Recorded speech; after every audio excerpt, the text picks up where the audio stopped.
Join me as I convert this eyeshadow palette to watercolors. I kept this video pretty long because I personally love chill, chatty art videos playing in the background while I work, but if you're just here to see certain colors or see the end results, I went ahead and put chapters in, so feel free to jump to whatever section you're looking for. And with that, let's get started.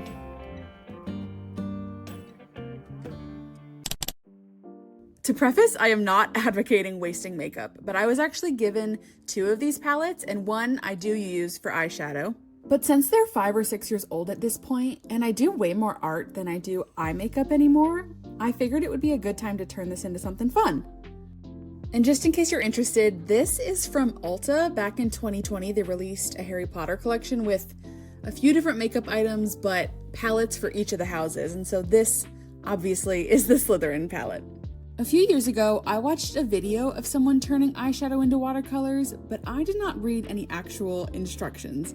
So this is a bit of a trial and error, winging it kind of video, but spoiler alert, it does work in the end. So I just wanted to be clear, I don't have measurements or an exact science, but I think that's the best part, is that it was super intuitive and pretty easy and something you can do yourself at home. Jumping into items you'll need, you will need a watercolor binding medium. Please ignore the oil paint splattered all over mine. Sometimes it's called gum arabic, but if you just Google, there are a few different options out there, different prices, but I'm sure a lot of them work. You will also need a paint Muller, M-U-L-L-E-R, and they come in all different sizes, and this one is itty bitty because I wasn't sure how invested I wanted to be if making watercolors wasn't my passion. So that's why this one is so baby, because I went for a really cheap one, but it still works good. The next thing you'll need is a palette knife or scraper of some sort to get the eyeshadow out of its palette and to move it around once it's on the board. Unless you're doing this right on your table, which I don't know that I recommend, you will need some sort of glass or possibly plastic board underneath. This is actually glass from a picture frame, which is how I've seen it done. So I feel like that's a semi-easy thing if you have an old 8x10, whatever bigger size picture frame. You can sacrifice the glass cover and that works. I will say, I did not in this video, but some people will tape the edges for safety, so don't cut yourself on the glass if you're using a random piece of glass.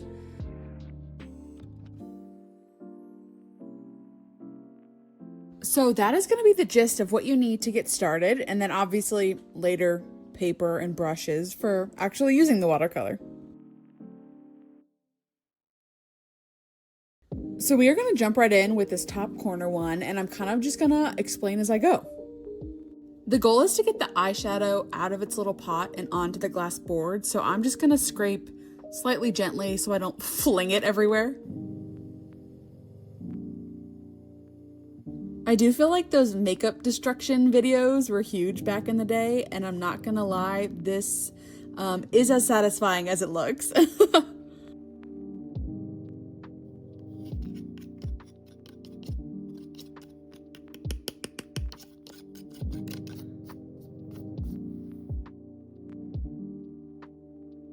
I'm sure things will get ground up as I go, but I'm going to chop up some of these larger pieces just to be safe. This might change over the course of each color, but I'm just going to start with an amount of binder that feels right, and we're going to go from there. I'm going to be super classy and wipe the extra here because I probably should use a funnel or spoon, but this feels easier right now. Right now, I'm not totally sure what level of mixed in I want the pigment and the binder to be before I start mulling it, but I'm just gonna move it around with the palette knife a little to kind of get things mixed in. Now I'm gonna go in with the Muller, and the goal is to create like a swirling circular motion, but it's gonna take a second until it gets to that phase, so I'm just gonna do what feels right.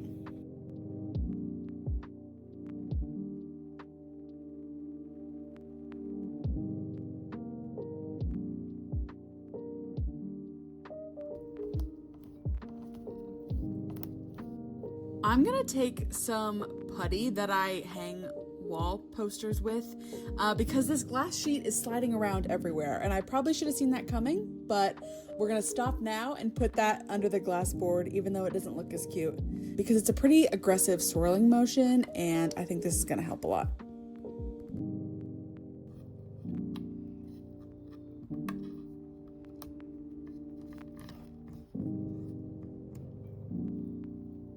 I will note, I could be doing something wrong, but every time it hits a piece that needs to be broken up, it really catches. And so at this point in the process, it is not the smooth circular motion. I have a feeling it will get there, but just in case you run into it too, I think at the beginning, it's a pretty choppy swirl to try to get everything blended.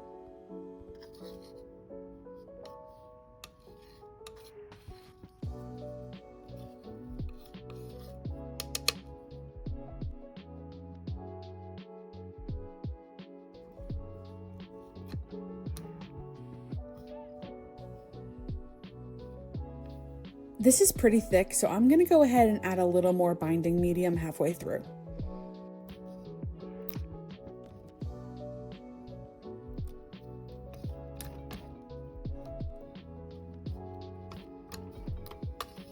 I know there are still some dried pieces along the edge, but overall I feel like it's getting to a really good consistency. It is a little thicker than I imagined, but I'm gonna see how it goes putting it back into the eyeshadow palette, and I'll maybe adjust the binder amount in the future. What I didn't mention is you can totally put the finished watercolor back in an old rinsed out watercolor palette, or those little containers, I'll show them here, for watercolors. So that might be a supply item if you don't want to put it back in the eyeshadow palette, but I thought it would be fun to actually just hold on to the palette because it's so pretty and use it as the watercolor container for the future.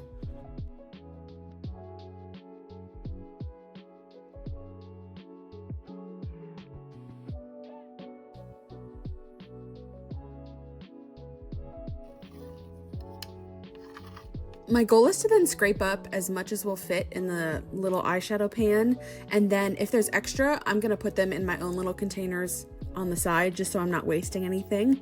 I'm assuming there will be extra just because you're taking a full eyeshadow pan and mixing it with binder, but we'll see.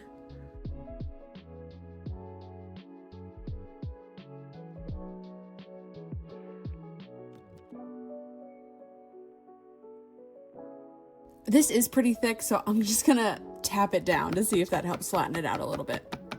You can definitely see where some of the dried powder from the edges got on top, but I'm gonna hope that once I add water and paint with it later, it's all gonna blend just fine. I do want to be able to close the palette, but I know the watercolors will condense and shrink a little as they dry, so I'm gonna leave it dome shaped. In worst case, I'll just re-wet it and use some of the watercolor if it ends up still being too high in the end. Now I'm going to try to scrape up as much as possible and put it in my little extras container, and then we'll get going on the next color.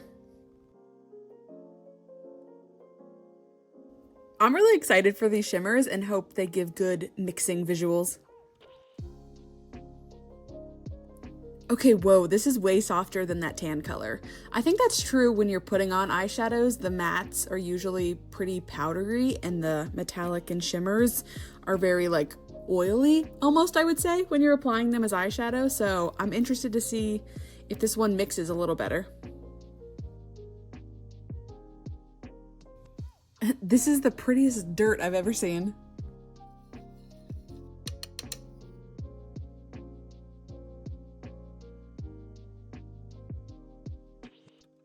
I didn't love how powdery the first one was right when I started mulling it, so I'm actually gonna mix this one a little more with the palette knife before I go in and swirl it around.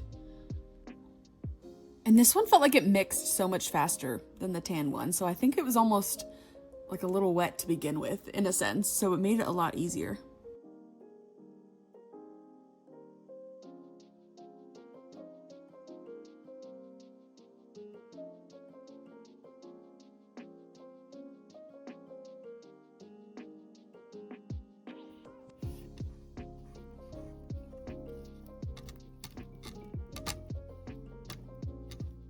Just a little disclaimer, from this angle, my sweatshirt totally looks like it's about to hit the paint, but I promise it's not, so just wanted to give you that heads up in case it's stressing anyone out, how close my arm looks to the paint.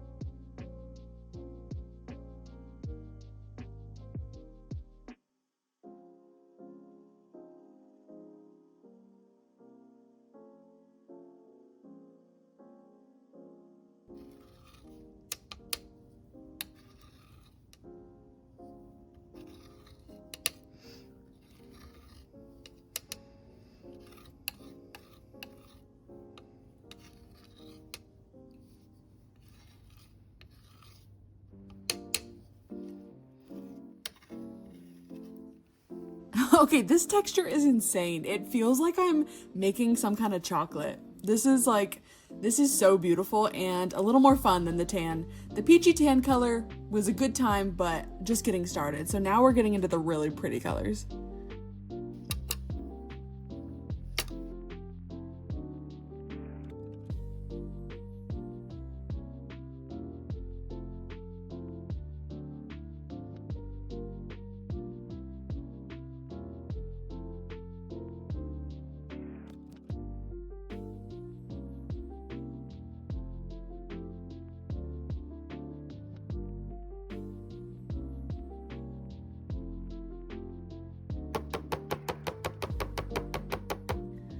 I know it'll sink a little, but I got that way too high, so I'm gonna take a little out and readjust.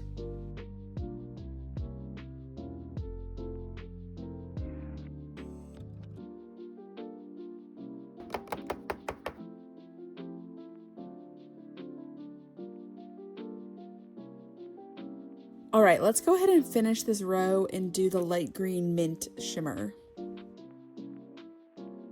Again, this one is super buttery, I would say, and easy to get out.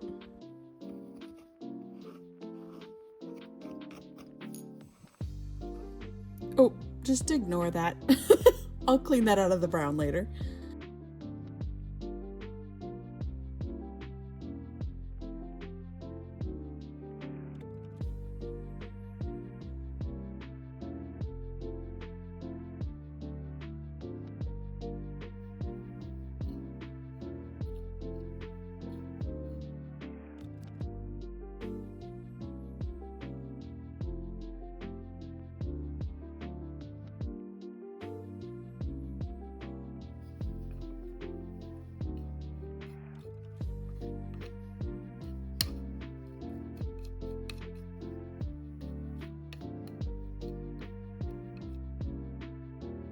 I just had to stop and get some shots of this because this is so pretty. I don't even know if it's picking up well enough on camera.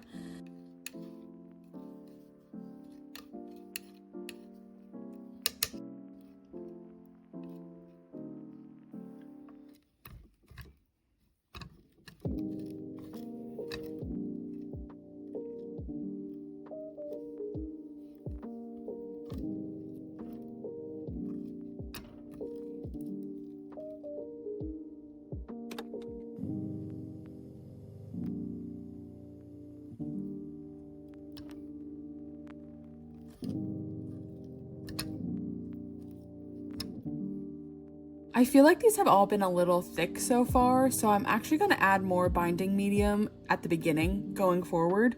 But for now, I'm going to add a little to this one to make it a little runnier.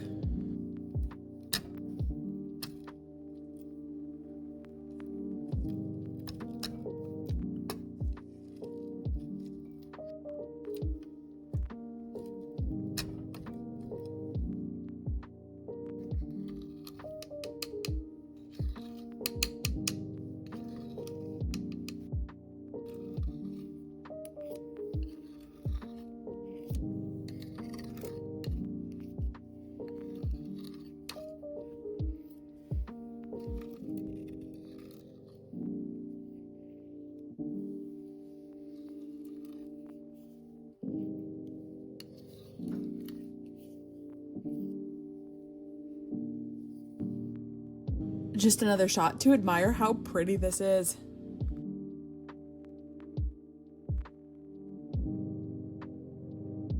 Also, my palette knife is broken, so this little silver ring will continue to fall throughout the video.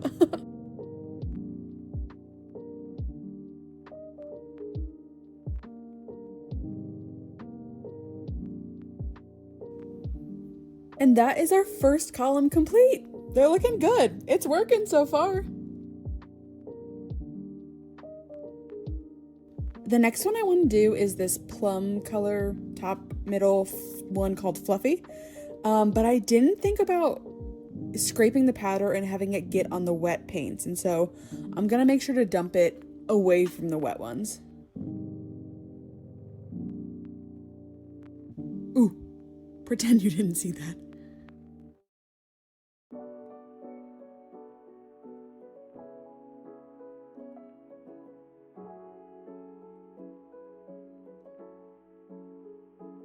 In my mind, I was gonna take the eyeshadow out, make the watercolor, and put it back in one at a time, but looking at how this color just got all over the silver, I'm thinking maybe I should pull all the powders out first and then put them back in so everything's not getting super messy. But we'll finish this color and then I might adjust going forward.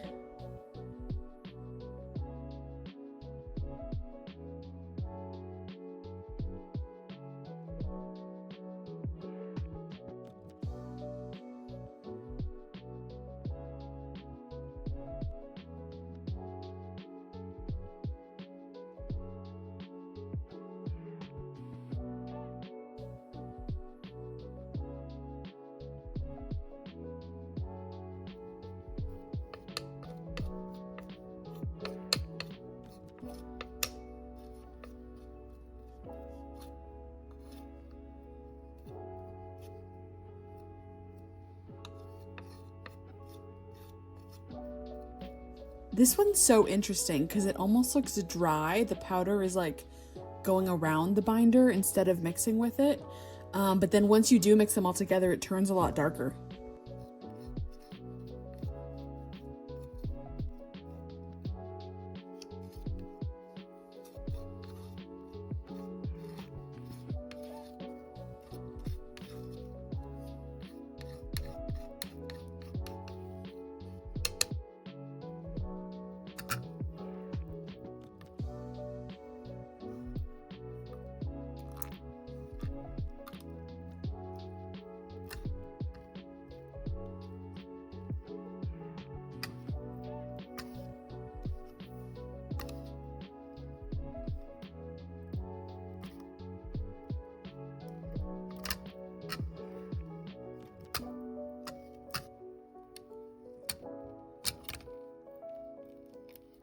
I thought this color was going to be pretty, but this is beautiful. It's like this rich wine color, and the shimmers are great too, but I didn't expect to love the matte so much. So this one's incredible.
This one is a lot runnier than the other ones, but I think I like that. It's a little dangerous to transport, but it drips into the pan a lot easier.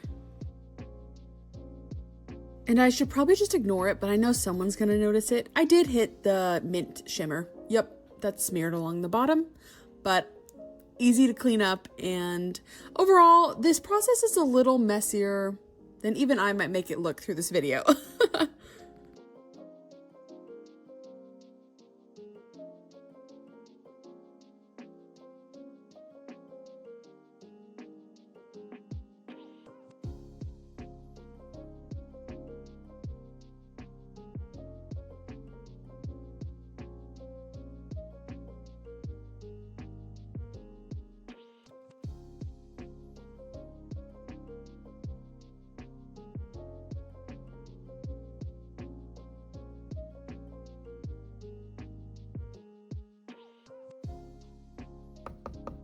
I really thought I was going to be fine pulling out this olive color, but I know you see that fluffy color moving. It was way too liquidy to be trying to do this. Plus, you can see all the olive powder over every color. And so right now it's a bit of a war zone, but we're going to figure it out. Everything's going to get cleaned up, no worries. But once again, prepare for messes, or maybe just take my advice and dump all the powders out before you start doing them all, or let them dry. Who's to say? Lots of options to avoid this, so make better choices than me.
This one is pretty liquidy as well, but that also makes it very fun to move around.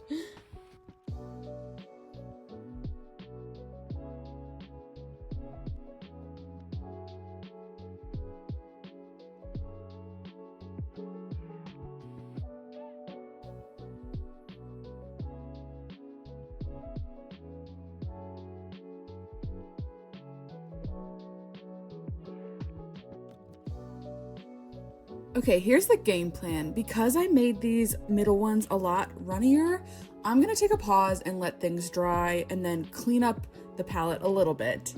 And once things are a little set, I'm gonna scrape out the final 4 powders onto maybe paper towels and get them out of their pans first. If you have a bunch of tiny little bowls, you could dump them into this, but for now, I just cut paper towel into little squares and I'm gonna scrape the powder onto them. I'm gonna start with this farthest corner just so I avoid dumping the others onto it.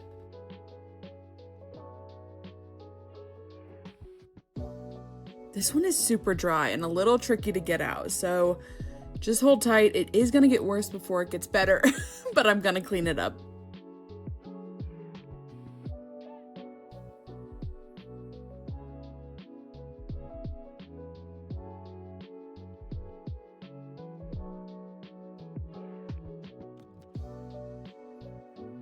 Okay, I think that'll work, so we're just gonna set this to the side. Okay, I think I'll go for this olive shimmer next.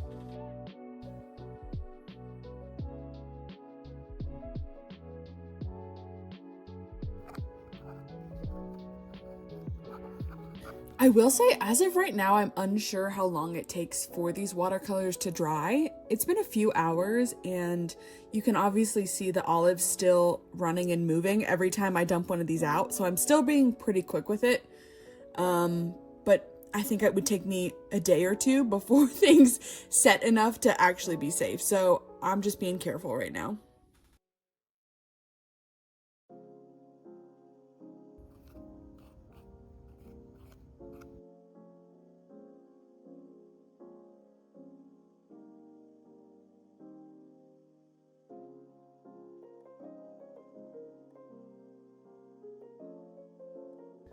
Just a close-up to admire the sparkly dirt. This one's very similar to the other brown, but I would say it's more of a brown, where the other one I would call bronze.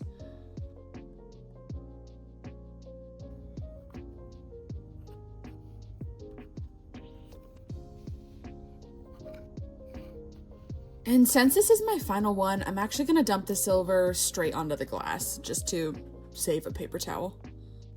All right, cool. I was able to get all those out without any damage to the middle two, so I feel good about this, and I think this is a better tactic going forward. So if you're starting at this point, I would say maybe take all the powders out before you start, is my advice.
It's a little soupy, but I think it's working.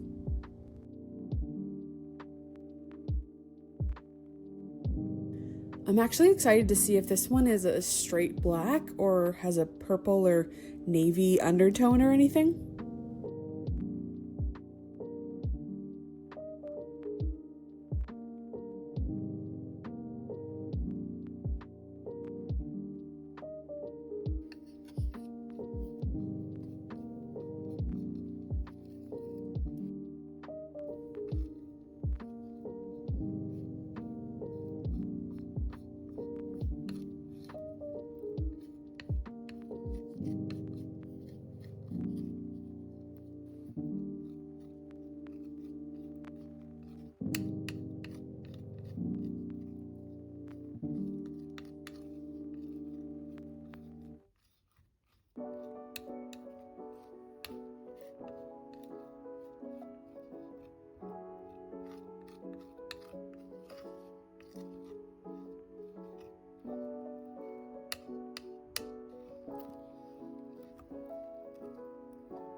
Ooh, I will fix that.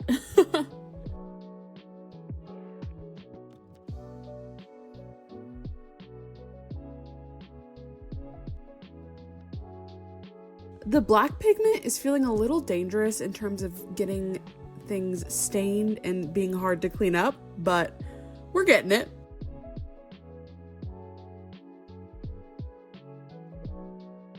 I'm thinking a lot of this is going to be easier to clean up once it's dried, so we're just going to kind of leave things instead of smearing things around and ruining anything.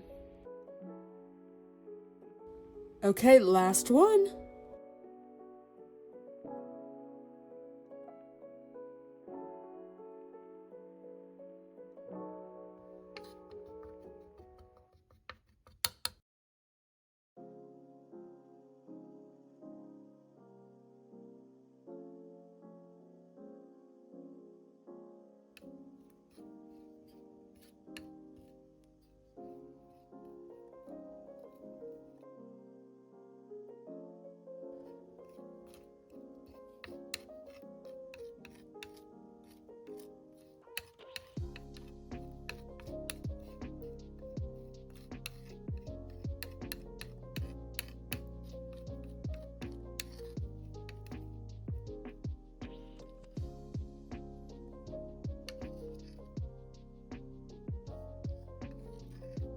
The shimmer ones get me every time.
sweet. We are all done. I am going to go ahead and let these dry. I'm sure you could use them wet technically, but I want to see what they dry down to. Because I didn't add as much binding medium to the peachy tan color, I can actually touch it, but it's still soft. But the other ones are very much like a wet paint texture. Alrighty, I thought I was only gonna wait a couple days, but it's actually been a week because I got busy, but I think that worked out. At this point, I can definitely touch them, but I will say they are all still pretty squishy. They don't feel as firm as like a new panned watercolor would be, so I wouldn't necessarily stick my finger in, but you can definitely handle them and move them around without any problem. They have flattened quite a bit, so I almost could have put some of the extras into the pan, but like I said, I want it to be able to close without creating a huge mess, and so I like the level I have them at. I did keep the clear sheet cover from the eyeshadow just in case, because the palette is cardboard, so I don't know how it's going to close in the end. I ended up taking makeup remover wipes to clean it up because I'm sure there were lots of different cleaning options I could use, but that actually felt like a good option because I knew it could handle eyeshadow pigment. So I thought I got it pretty good. There's definitely some staining and it's not this perfect, beautiful palette, but I think I got it good enough. Let's jump right into some swatches. I also really wanted to test it after it dried for quite a while to see if it was actually going to act like wet, reactivated watercolor or just like acrylic paint when it was wet. So this is kind of the test of if I add water, will it become a watercolor texture? And so far, it's looking like it is. Me honestly shocked that this worked. I'm using Arch's cold pressed watercolor paper, which is one of my fancier watercolor papers, so I'm using the good stuff to really see if this works. Even though most of my cheaper watercolor paper is really good, I just wanted to make sure I was using the best for this experiment.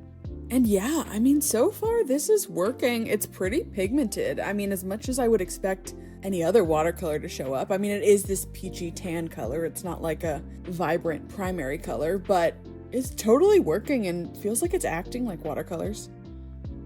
I'm a little more nervous for the shimmers just because I've worked with store-bought metallic watercolors in the past, and they're good, but they're not like pure sparkle. They're a little like less exciting than I ever really expect them to be. So that's kind of what I'm imagining for these.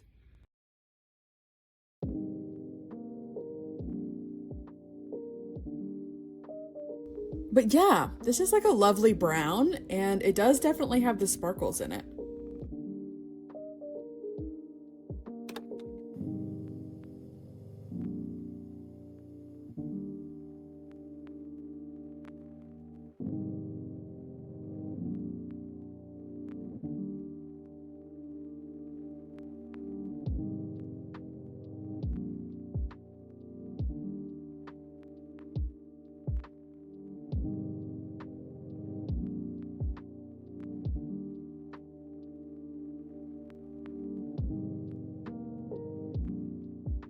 This one looks so pretty on the brush.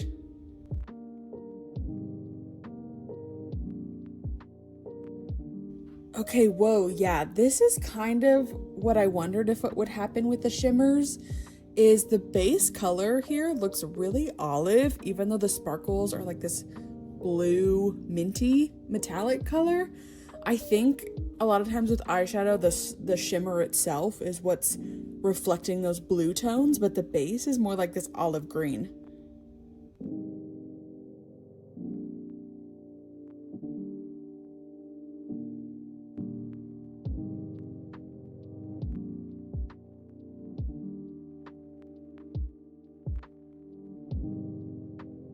And there we go, that's the first row. I hope this one lives up to my expectations because it was so pretty when I was mixing it.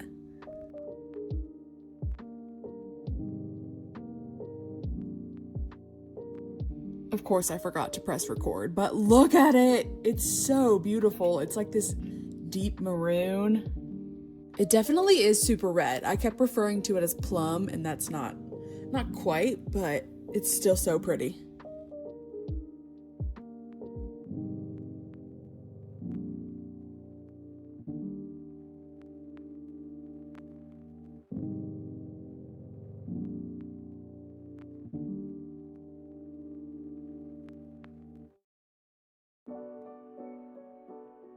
And no worries, I'll show dried close-ups at the end. They're a little drippy, so I don't want to smear anything, but I will give you good dried shots at the end.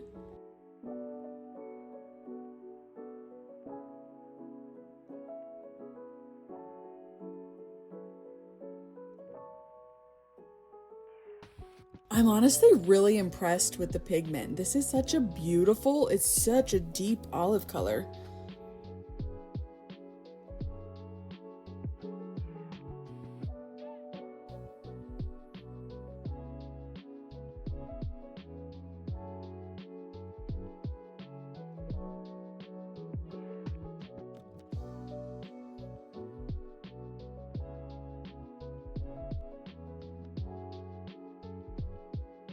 Here's a halfway through snapshot. I love this plum wine maroon color over here.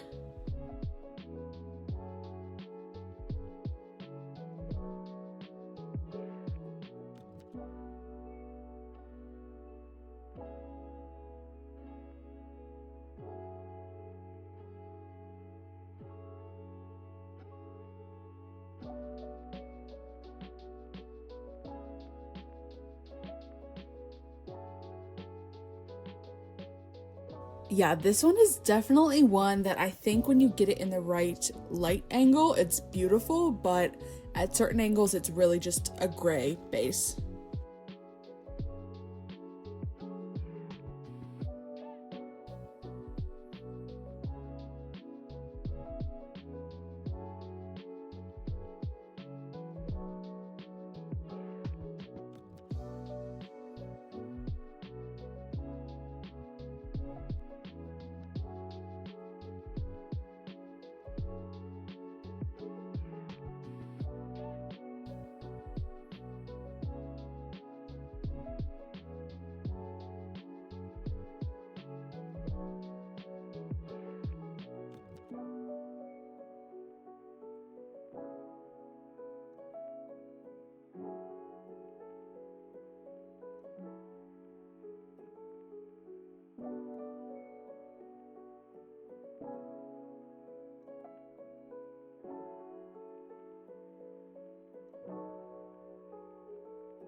Whoa, this feels like the most dramatic difference from what's in the pan. And I rinsed out the black super well, so I know it's not that. It must just be, like I said, that the glitter inside it is the one that's shifting to that olivey golden color, but the base is like this blue-green.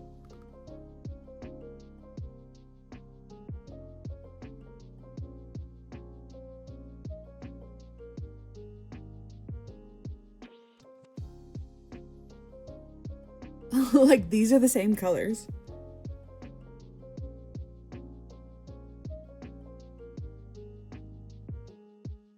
Yay! These are so beautiful and I can't believe they worked, honestly.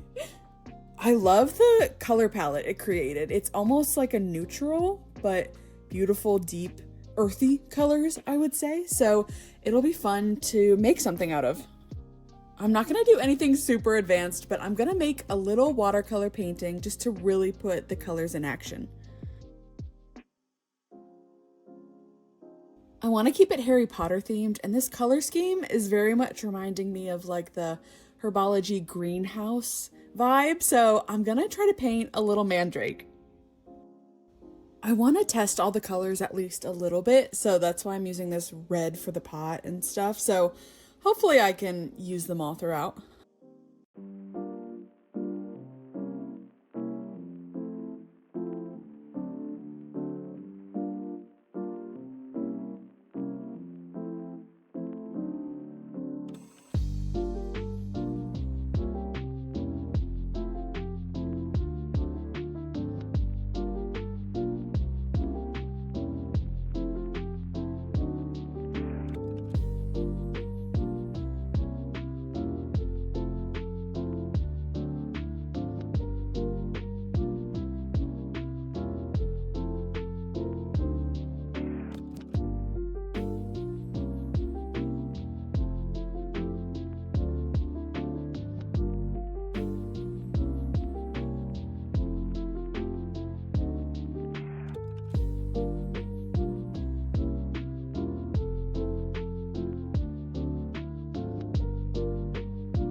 I mean, they seem to be working well. I wouldn't say I use super fancy watercolors to know the difference per se, but as a whole, I mean, they blend and they activate with water, which is huge, and it's not like chunky pigment, I would say.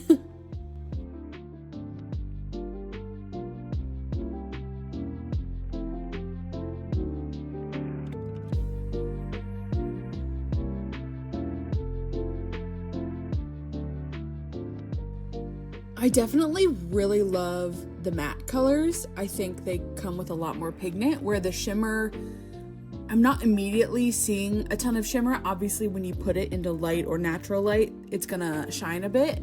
But on the whole, the shimmers are a little harder to work with because they're a lot more sheer.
All right, there it is. It's not the most detailed work, but I'm honestly impressed with how it turned out and how the pigment worked.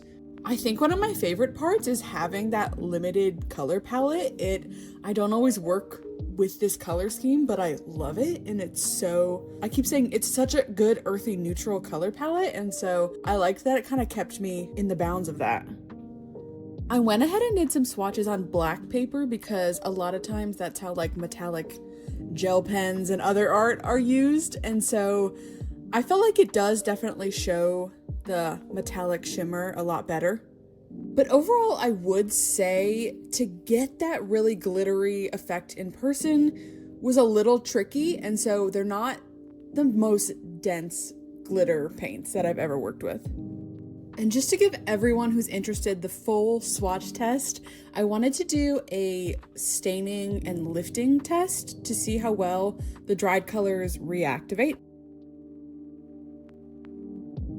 And I would say my summary is that the glitter ones definitely lift fine, and even the matte ones do too, but especially this like maroon color really stains underneath. So obviously good or bad, some people need certain things for different watercolor painting, so just want to give you guys a little glimpse of how they work in that sense. I do feel like they say red eyeshadows can stain your eyelids sometimes, and so that is making a lot of sense with what I'm seeing here.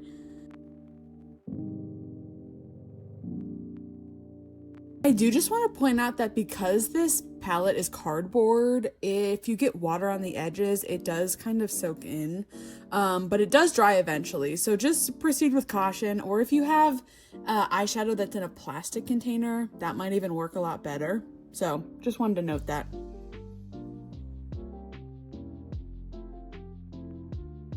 Okay, y'all, what are my final thoughts?